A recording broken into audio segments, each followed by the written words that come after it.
बिस्मिल्लाहिर्रहमानिर्रहीम। मेरी प्यारी बहनों और मेरे मोहतरम भाइयों, अस्सलामु अलैकुम। जो इंसान इस अमल को करेगा अल्लाह ताला उसके घर को खुशियों से भर देंगे इंशाअल्लाह। इस अमल की खासियत यह है कि इसको करने वाला कभी भी मोहताज नहीं होता।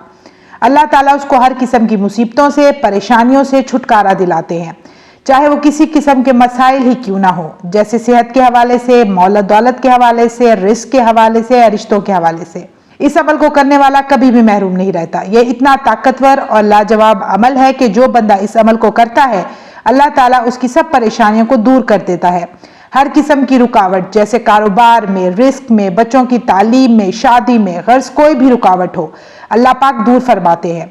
अगर बीमारी के हवाले से बात की जाए तो ये अमल वाकई लाजवाब है। कोई भी मर्ज लाहिक हो जिसे आपका पीछा नहीं छूट रहा हो तो ये अलम नशरा का वजीफा बेहतरीन है।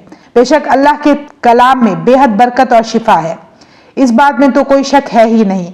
इस अमल को करने से आपकी जिंदगी में, आपके शब रोज में सुकून आ जाएगा इंशाअल्लाह। बहुत मुख्तसर अमल है, बहुत लाजवाब अमल है, लेकिन इसके नताइज हैरान कर देने वाले हैं।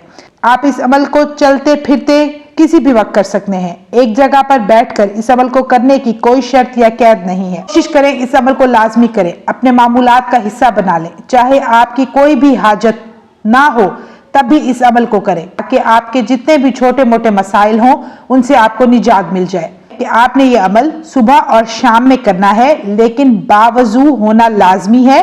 अव्वल आखिर दरूद इब्राहिमी पढ़ेंगे और 21 बार सूरत अलम नशरा पढ़ेंगे। आप ये अमल करके देखिए, फिर देखें कि अल्लाह की रहमतें किस तरह आपके घर का रुख करती हैं। तो व्यूअर्स, मुझे दीजिए इजाजत। इंशाल्लाह मैं फिर हाजिर होंगी। अपना ढेर सारा ख्याल रखिएगा, दुआ में याद रखिएगा। अल्लाह हाफिज।